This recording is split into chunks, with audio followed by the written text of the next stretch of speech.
These are the first mice I'm checking out from Lamzu, and I am impressed. They've done so many things so well, really like them, and they could make some great choices for a lot of people. But as always these days, I'm most interested in the shape. Before I get to the shape analysis, just want to say how cool this box design is, and here's what you get inside. Loving the crystal and water theme too, very my style, big fan. I prefer to use mice raw without grips or anything, and with default feet. If you're using hard pads, at least you get some replacements, but for cloth pads, well, I've never had to replace feet, but it's cool that they're in there. Okay, shape analysis. The closest mice I have to these are the Endgame Gear XM1 and Ninjutsu Sora, and if I just show you these mice side by side, you could be forgiven for thinking they're clones, but they're not. As I keep saying, mouse design is really subtle. For example, the back. You see how the XM1 has more curvature on the sides of the back? I actually prefer the flatter design of the Atlantis. It's still rounded, but a bit flatter. Until you get to the shoulder on the right, that's where the curvature is needed and feels great on the XM1. But it feels boxy and a bit awkward on the Atlantis. The same can be said for the sides where we grip.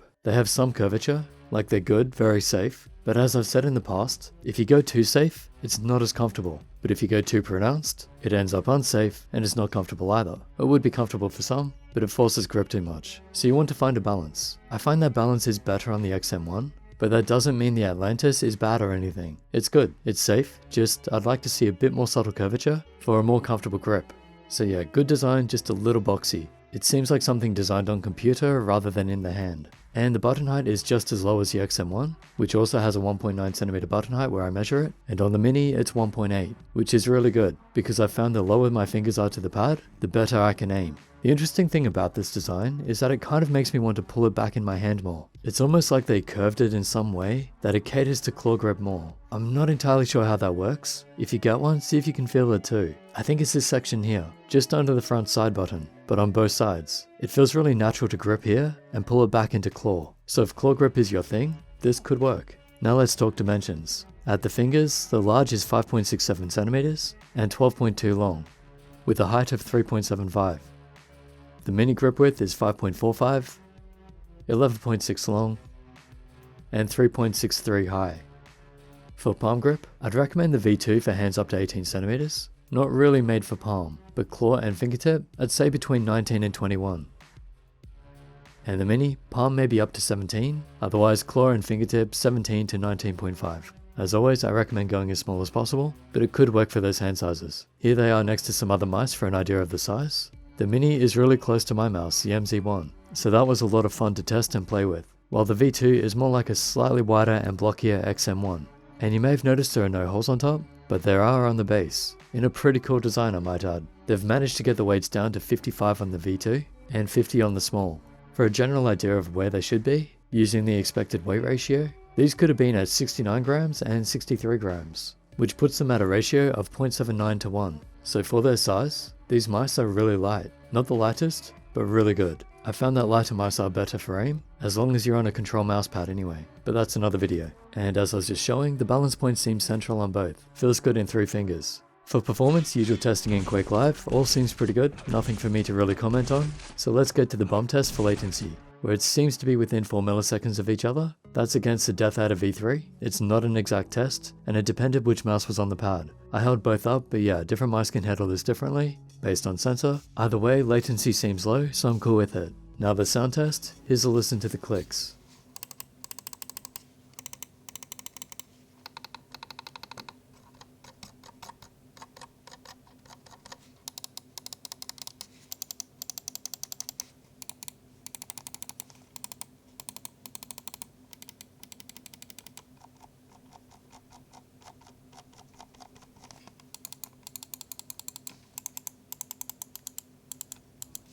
The buttons feel pretty tight to press in, and with a quick snap on them. One's slightly defective on the V2, but didn't cause an issue in game. Usual tension on mouse 3, but not much on the actual wheel. I had a few limbo jumps, pretty standard, but I'd like to see it more tensioned anyway.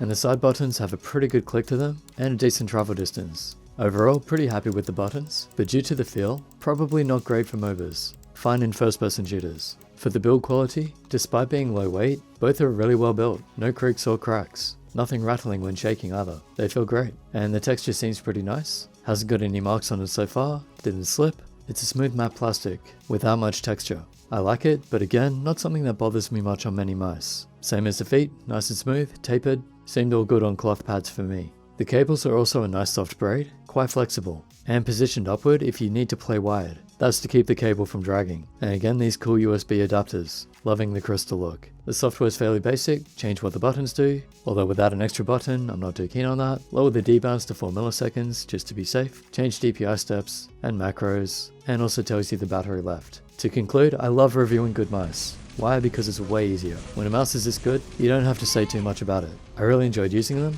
They're not my favorite shape, but they are fun mice, and seem to be inspired by the XM1, but just not as good shape-wise. However, they're extremely light and perform really well. So I'd highly recommend checking these out if they suit your hand size. They're great mice, and I look forward to seeing more from Lamzu. Special thanks to them for sending these out for testing, but of course all thoughts are my own, not biased. If I was biased, I'd tell you to buy the Xtrify MZ1, because I designed it, and I'm still under contract with it. But this isn't about money, I'm trying to help you find the right mouse. So these are really good, check them out. Oh, and in terms of placement, they're really similar to the Sora, but it seems the Sora has a lower weight for its size, and I slightly prefer that shape. So that's one I'd still choose, but these are a very close second to the Sora. Once you get into the top mice, there's really not much separating them. So I hope that helps. Use your links below if you want to help support what I do. Sub, like, and share. Catch ya.